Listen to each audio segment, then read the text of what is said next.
tem a política monetária que vem sendo adotada pelo Banco Central sob a gestão da presidência, né, do Roberto Campos Neto, é uma política monetária adequada. O presidente Lula diz que não, né, que ele acha que essa política monetária não é adequada e que, no limite, é uma política monetária que sabota o seu próprio governo, né? Essas são as palavras do presidente Lula. Isso é um ponto interessante de discutir. Na verdade, taxa de juros paga sobre títulos da dívida pública e taxa de juros paga sobre ativos financeiros em geral, ela é uma transferência de renda para aquela camada da sociedade que é uma camada poupadora, né? Ou seja, uma camada da sociedade que liquidamente detém ativos financeiros, tá? Então, se você representa instituições que têm carteiras de ativos que se beneficiam, né, de uma taxa de juros como essa, eu diria que seria um comportamento esperado, natural, que os representantes dessas instituições, né, se coloquem favoravelmente a uma decisão de manter a taxa de juros excessivamente elevada, é a minha avaliação. Taxa de juros do Brasil é uma taxa de juros excessivamente elevada e ela a taxa de juros é uma variável que tem um profundo impacto sobre a distribuição de renda. Então, taxas de juros altas, elas têm um impacto de concentração de renda de riqueza sobre a sociedade, né? E eu acho que esse é um elemento que vem sendo discutido mais recentemente internacionalmente, ou seja, os impactos redistributivos da política monetária, e é um ponto que ainda é pouco tratado no debate brasileiro, tá? Tratado do debate brasileiro é mais a capacidade da política monetária afetar a inflação, né, que é o primeiro ponto aí pelos quais os bancos centrais se responsabilizam, e o nível de atividade econômica, né? Na verdade, essas duas coisas vão juntas. Assim, há muitos estudos, muitos trabalhos e muitas interrogações, na verdade, cada vez mais, tá? Acerca da capacidade da política monetária, de fato, exercer impactos relevantes sobre o nível de atividade e inclusive sobre os preços, tá? Mas eu acho que um ponto que é importantíssimo e que tem que aparecer no debate é que a política monetária ela tem efeitos redistributivos. Portanto, com uma taxa de juros muito elevada, nós estamos continuamente contribuindo para que um país que já tem uma distribuição de renda tão perversa piore ainda mais esse aspecto.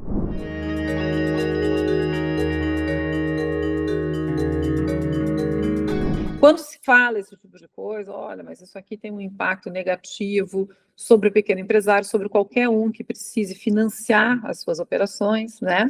Tem um impacto negativo sobre a distribuição de renda, sempre é invocado o seguinte ponto, mas veja bem, a inflação tem um impacto negativo sobre as parcelas mais pobres da população. Então, essa coisa, não se pode brincar com a inflação, né? Virou uma coisa assim, não podemos brincar com a inflação.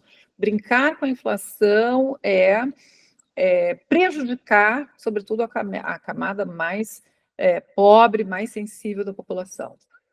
De fato, a inflação atinge mais fortemente a camada mais pobre da população. Mas, para tratar adequadamente da inflação, é preciso discutir qual é a causa dessa inflação, qual é a natureza dessa inflação. E se o manejo da taxa de juros, né, a alteração da taxa de juros, é o instrumento adequado, neste momento, para o tipo de inflação que se tem, para atacar, digamos assim, né, para enfrentar a inflação. Então, se perde um pouco para ser modesta, hein? Se perde muita riqueza no debate, tá? Quando se vem assim com chavões imediatamente. Não, isso aqui não pode brincar, não, não sei o quê, não, o Banco Central tem que ser muito cauteloso. Sim, isso é evidente, né?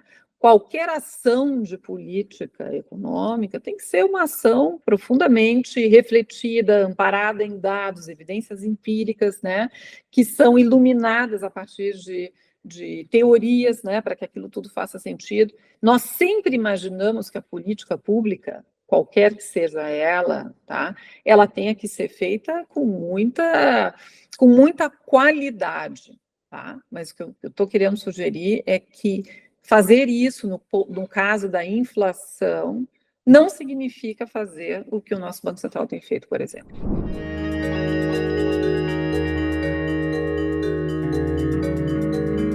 O Gabriel Galípolo, né, que é o diretor de política monetária, e tem sido um nome aí bastante cotado para suceder o Roberto Campos Neto, ele é um diretor novo do Banco Central que foi nomeado, então, já pelo presidente Lula. Tá? Então, para que as pessoas também entendam, a lei essa, né, também conhecida como Lei da Autonomia, a Lei Complementar 179 de 2021, ela trouxe uma mudança importante para o funcionamento do Banco Central do Brasil, né, que é basicamente essa ideia de descasar os mandatos da direção e da presidência do Banco Central do mandato do Poder Executivo. Né? Então, pela primeira vez, então, o Roberto Campos Neto, ele foi ele foi chamado pelo presidente Bolsonaro, ele foi nomeado pelo presidente Bolsonaro, pelo governo Bolsonaro, presidente do Banco Central, mas o mandato dele, então,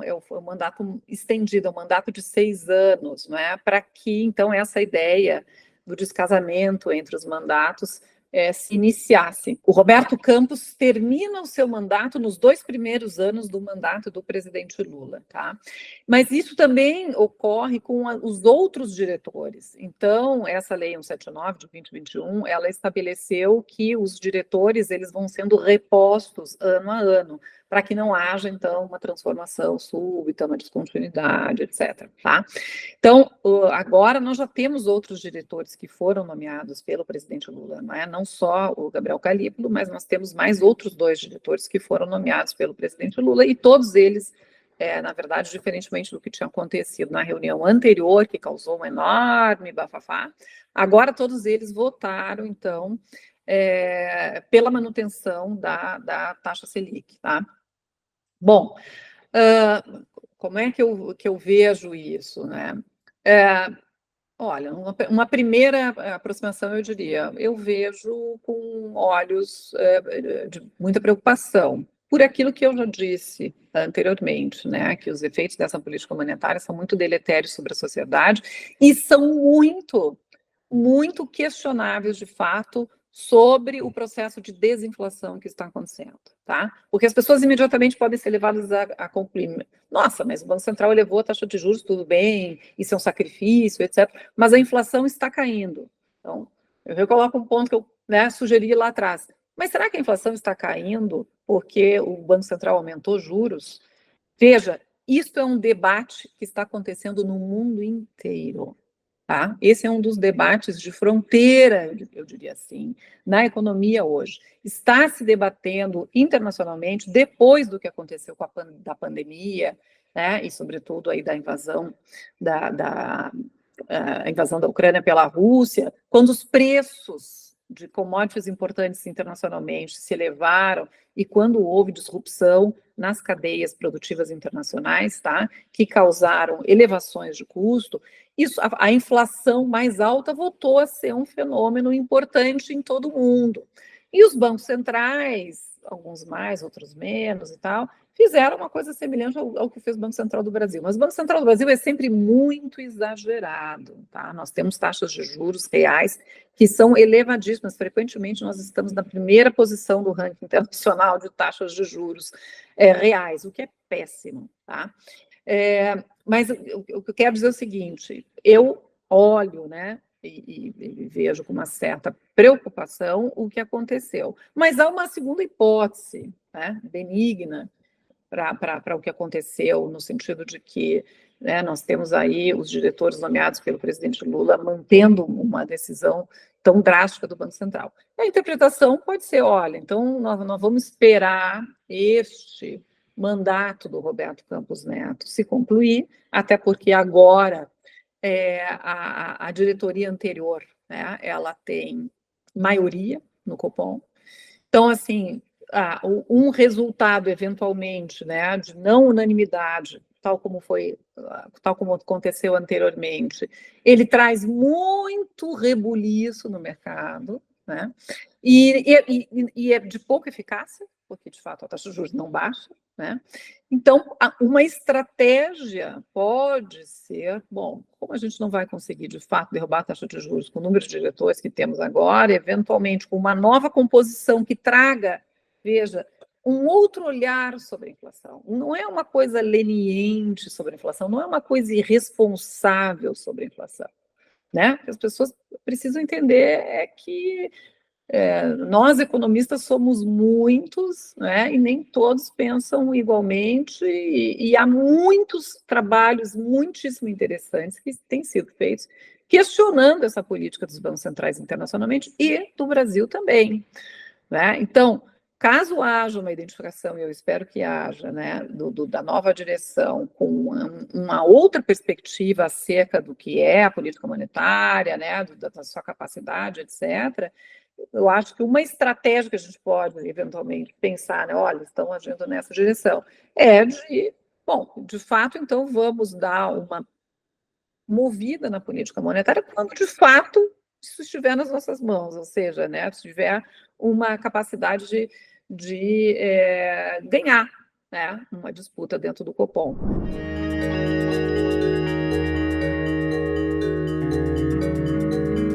Eu vejo, às vezes, os médicos discutindo e até alguns, né, criticando, enfim, criticando colegas, porque se receitam antibióticos, né, por exemplo, para um resfriado e tal, né?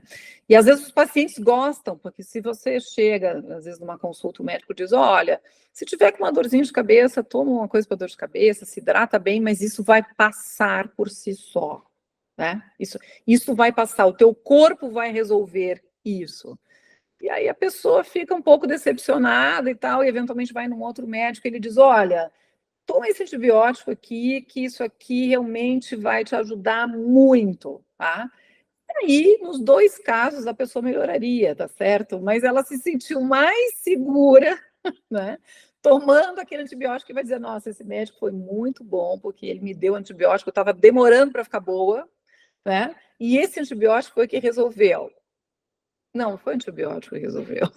O antibiótico causa efeitos colaterais, né? Deve evitar tomar antibiótico quando o antibiótico não, na verdade, não tem atuação sobre aquilo, né? Então, no fim das contas, foi uma coincidência, mas não sem custo, né? Porque o teu corpo resolveu. Então, há choques inflacionários que eles são debelados com o tempo, né? Então, isso é uma coisa que o debate internacional tem sugerido, né? De que até se disse no inglês, né? Se brincou com aqueles economistas do team transitory, aqueles que apostavam que a inflação seria uma inflação transitória e que ela ia ceder com o passar dos anos, com as commodities, então, ou se mantendo ao mesmo, refluindo os seus preços e com a reorganização, com transformações nas cadeias produtivas. Então, essa inflação seria transitória. A inflação, ela tem causas diferentes, ela não é sempre a mesma inflação, mas, por outro lado, a arquitetura de política econômica que se montou internacionalmente, né? Falando sobretudo nos países ocidentais, a Ásia é uma outra coisa, tá? Se montou internacionalmente nas últimas décadas, é uma arquitetura que delegou aos bancos centrais a tarefa de controlar a inflação, né? Então, bom, tem inflação, você olha para o presidente do Banco Central, vai fazer o quê? E aí ele pega o receituário.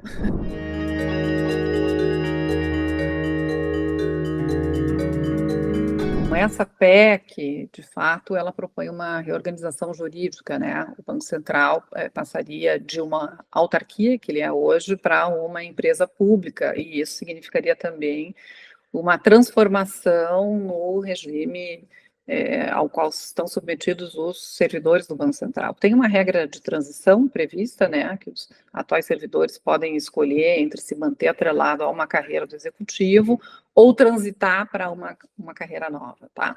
Mas, assim, eu acho que o ponto central dessa PEC, que se anuncia, né, como mais um elemento para a garantia da autonomia do Banco Central, é que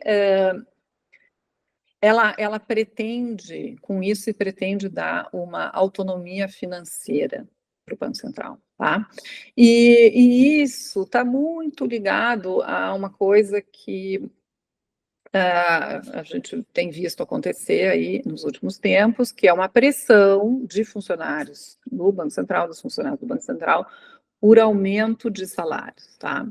E do ponto de vista do presidente Roberto Campos, parece que há também uma insatisfação quanto aos salários que são pagos, tá, aos atuais diretores do Banco Central. Então, haveria, da parte do Roberto Campos, né, que é o grande patrocinador, digamos assim, desse projeto de lei, essa tentativa aí de liberar, né, de uma coisa mais rígida, de uma carreira mais rígida, que está dentro aí do Poder Executivo, liberar camadas de funcionários do Banco Central, aquelas camadas mais altas, e até os diretores que são nomeados, para que eles possam ter salários melhores, mais competitivos com o mercado, tá?